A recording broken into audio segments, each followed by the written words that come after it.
Hello students, in this video we will study the one of the important concept, that is the limiting region, which belongs from the some basic concept of chemistry from class 11th. Class 11th का ये topic है, इसके बारे में हम लोग पढ़ेंगे और इसके बारे में जानेंगे लिमिटिंग रीजन होता क्या है, एग्जाम्पल समझेंगे, उसके बाद एक प्रॉब्लम सॉल्व की जाएगी. Is it clear? So let's see. The limiting reagent, the reactant which is completely consumed in a chemical reaction is called limiting region. किसी भी केमिकल रिएक्शन में जो कंप्लीटली कंज्यूम हो जाए उसको हम क्या बोलते हैं? लिमिटिंग रीजन बोलते हैं. while the other which remain unreacted is called the excess region. excess region क्या होगा? जो अनरिएक्टेड अमाउंट में रिएक्टेंट बचा रहे उसको हम बोलते हैं एक्सेस रीजन, और जो कंप्लीटली कंज्यूम हो जाएगा उसको हम क्या बोलेंगे? लिमिटिंग रीजन बोलेंगे. अच्छा, देखते हैं लिमिटिंग रीजन क्यों बोलते हैं. अगर कंप्लीटली कंज्यूम हो गया तो उसको लिमिटिंग रीजन क्यों बोलेंगे? Why it is known as the limiting reagent. So for example, एक एग्जांपल लेते हैं.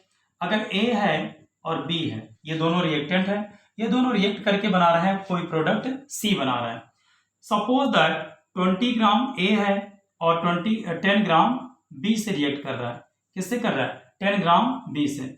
अब देखो, अगर हम पहली लाइन बैलेंस केमिकल इक्वेशन के देखेंगे, यहाँ एक एटम ए का, बी एटम, एक एटम ए का, एक ही एटम बी का रिएक्ट कर रहा है, तब प्रोडक्ट बन रहा है सी.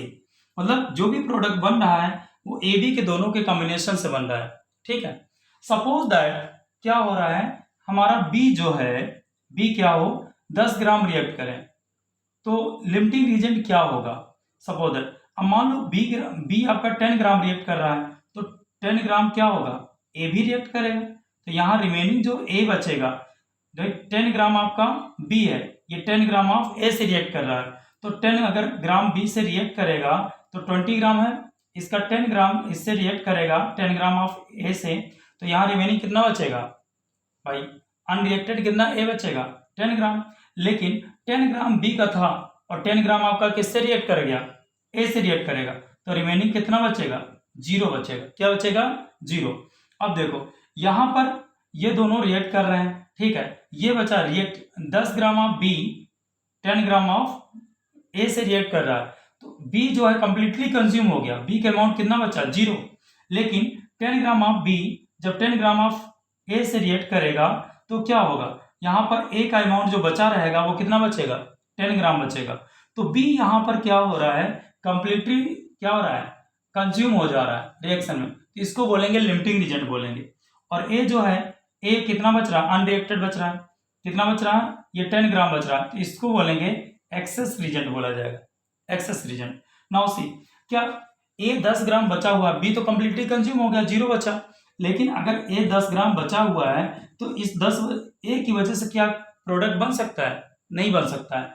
तो बेसिकली ये क्या लाएगा? Access reason. एक्सेस बचा है, ठीक है, अनरिएक्टेड बचा है. अब बी कंप्लीटली कंज्यूम हो गया, तो बी को लिमिटिंग रीजन क्यों बोलेंगे? मैंने बोला था कि इसको बी को लिमिटिंग रीजन क्यों बोलेंगे, कोई भी और लिमिटिंग रीजन होता क्या, क्यों बोलेंगे?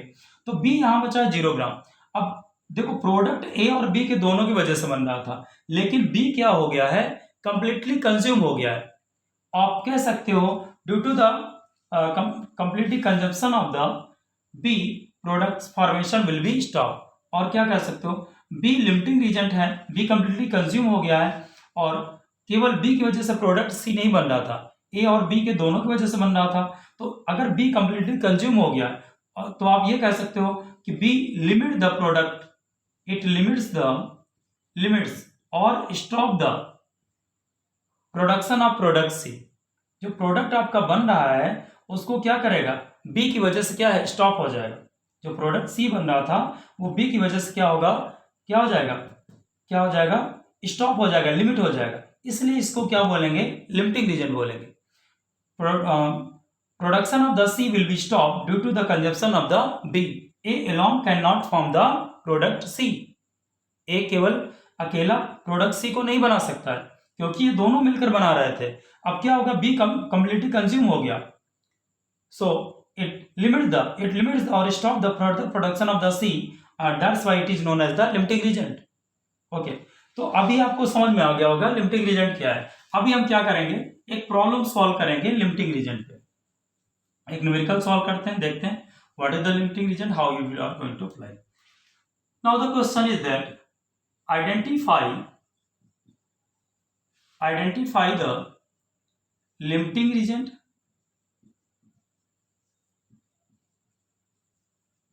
and excess reagent when 1 mole of aluminum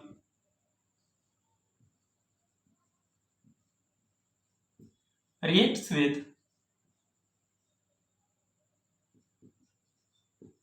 3 moles of chlorine.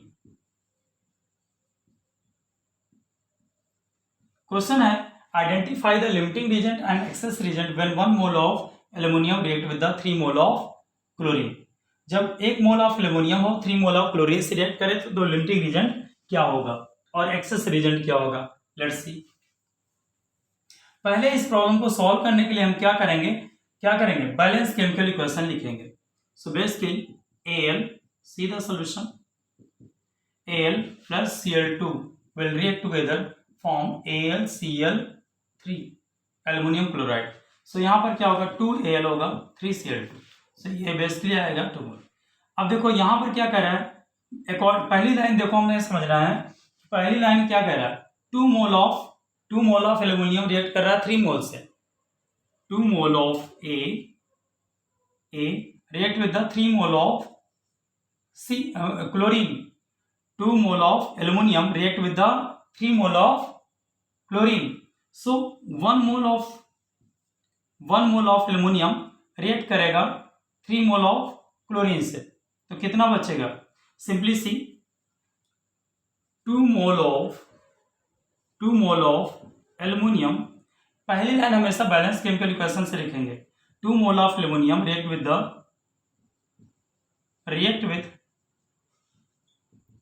3 mole of chlorine. 3 mole of chlorine से रिएक्ट करेगा.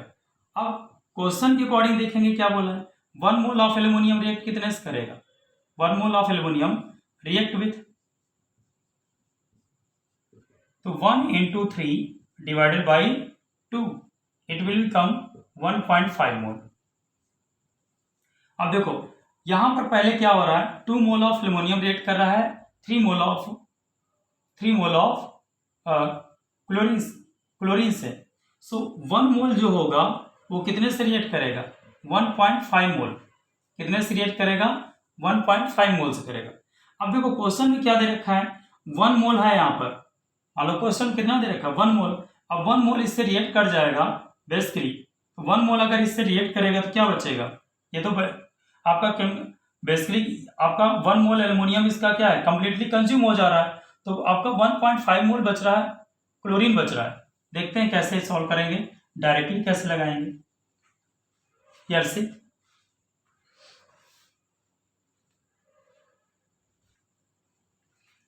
ये कंडीशन दे रखी है before the reaction that is the 1 mole of question में बोला गया है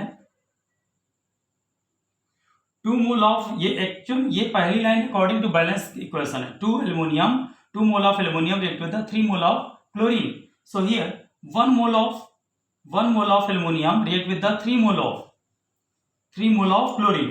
कैसे होगा तो बेसिकली यहां देखेंगे जब यहां 1 मोल दे रखा है अगर 1 मोल इससे रिएक्ट करेगा तो 1 - 1 इक्वल टू क्या हो जाएगा 0 मोल आ जाएगा.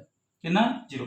लेकिन आपने देखा भी कि 1 मोल ऑफ एल्युमिनियम रिएक्ट करेगा 3 मोल ऑफ जब 3 मोल ऑफ क्लोरीन से रिएक्ट करेगा तो क्लोरीन कितना बचेगा 1.5 मोल बचेगा.